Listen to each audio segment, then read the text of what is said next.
Bien qu'il faut avoir vécu 50 ans dans une grotte pour ne pas connaître le Dragon Ball, je vais rapidement introduire l'œuvre. C'est un manga composé de 42 tomes, écrit par le regretté Akira Toriyama et paru pour la première fois en 1984 dans le magazine Shonen Jump. Il a par la suite eu une adaptation animée. On y suit l'aventure de Son Goku, de l'enfance à l'âge adulte, qui explore le monde et même l'univers à la recherche des 7 boules de cristal en affrontant des adversaires toujours plus forts. C'est un bref résumé, plus l'histoire va avancer, moins l'histoire tournera autour des Dragon Ball, alors que Cell et Boo par exemple, elles ne seront pas au centre de l'histoire, bien qu'elles soient quand même présentes. Maintenant que l'histoire est introduite, je vais enfin vous parler de ce personnage qui était au centre de l'œuvre et qui a été oublié, que cela soit par l'auteur lui-même, mais aussi par une grande partie de nous, lecteurs et spectateurs. Il s'agit de Lunch. Si vous n'avez vu que l'anime Dragon Ball Z, ce personnage doit vous être quasi inconnu, et pourtant, elle faisait partie des personnages principaux pendant l'enfance de Son Goku. Pour vous raconter son histoire, on va s'appuyer sur l'anime où elle est bien plus présente et développée que dans le manga. Car dans le manga, elle disparaît après l'arc du 23e Tenkaichi Budokai. Lunch est un personnage complexe puisqu'elle possède deux personnalités totalement opposées. Sa personnalité change à chaque fois qu'elle éternue et ne se souvient jamais de ce qui vient d'arriver sous son autre forme. Sa forme cheveux bleus fait apparaître une femme très gentille mais aussi très naïve. Son seul but étant de prendre soin des personnes autour d'elle. Sa forme cheveux blonds est diamétralement opposée à la première. C'est une criminelle colérique, cruelle, sans pitié, capable de tuer des gens. Son personnage semble être inspiré d'un personnage secondaire du film Wheels on Mill qui avait comme tête d'affiche Jackie Chan. Elle apparaît pour la première fois dans l'arc entraînement qui est le second arc de l'œuvre, juste après celui des Dragon Ball. Alors que Goku veut se faire entraîner par Kame Sennin ou Tortue Géniale, ce dernier n'acceptera que s'il lui ramène une jolie fille. Cette fois-ci, ce n'est pas la recherche des boules de cristal qui doit se lancer, mais à la recherche d'un boule tout court.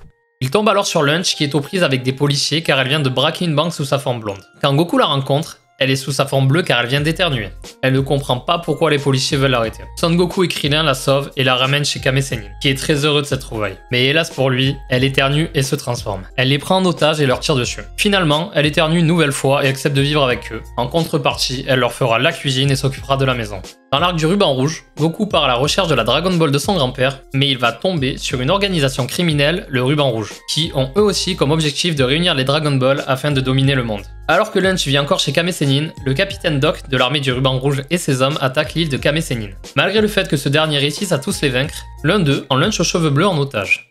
La tortue de mer intervient et fait éternuer Lunch qui se transforme, attrape le soldat et l'envoie en l'air avant de l'achever avec des coups de pied.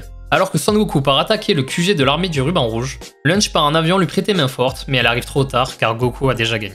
On se retrouve 3 ans plus tard où elle apparaît dans l'arc du 22e Tenkaichi Budokai, tournoi qui opposera pour la première fois Goku à Tenshinhan. Lors du tournoi, l'entraîneur de Panput, un candidat, fait enlever Son Goku par ses sbires. Lunch qui assiste à l'enlèvement, les poursuit et les met KO avant de finalement sauver Goku. Dans la finale qui oppose Tenshinhan à Goku, Tsuri Sennin, maître de Tenshinhan, va demander à Chaozu de paralyser Goku. Lunch voyant ça, va mettre un coup de maillet sur la tête de Chaozu, mais Tsuri Sennin va s'interposer et l'envoyer valdenguer. C'est d'ailleurs dans cet arc qu'elle tombe amoureuse de Tenshinhan. Alors que tout le monde fête la fin du tournoi autour d'un mort au pas, Goku et ses amis vont tomber sur le corps sans vie de Krillin, mort face à un des serviteurs de Piccolo Daimao. Elle qui n'a jamais montré ses sentiments semble être bouleversée par la mort de son ami.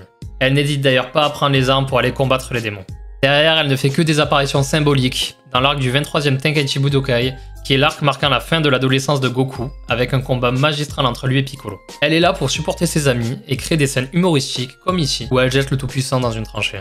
L'arc des Saiyans est le premier arc où l'on voit Goku adulte et père de famille. Alors que les membres de la Z-Team vont s'entraîner au palais du Tout-Puissant, Lunch perd la trace de Tenshinhan. À la fin de l'arc, on la voit alcoolisée dans un bar, en train de pleurer la mort de Tenshinhan. Derrière, c'est le néant. L'anime ne la fait quasiment plus apparaître. Cependant, elle fait des courtes apparitions, comme dans l'arc Namek avec un flashback quand Goku voit tous ses amis contre Freezer, ou bien dans l'arc Cell et l'arc Boo.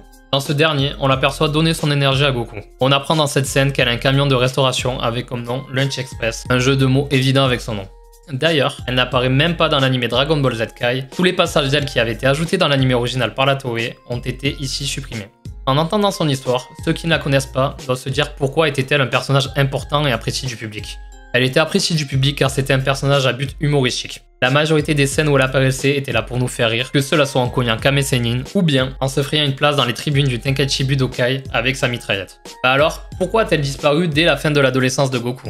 En 2003, alors que Toriyama est de passage à New York pour la version américaine du Shonen Jump, une question lui est posée. J'ai remarqué que Lunch avait disparu après l'arrivée de Raditz. Que faisait-elle? La réponse de Toriyama: pour vous dire la vérité, je l'ai totalement oublié à un moment donné. Et puis, je me suis souvenu d'elle après un moment et j'ai dû penser à une raison pour laquelle elle avait disparu.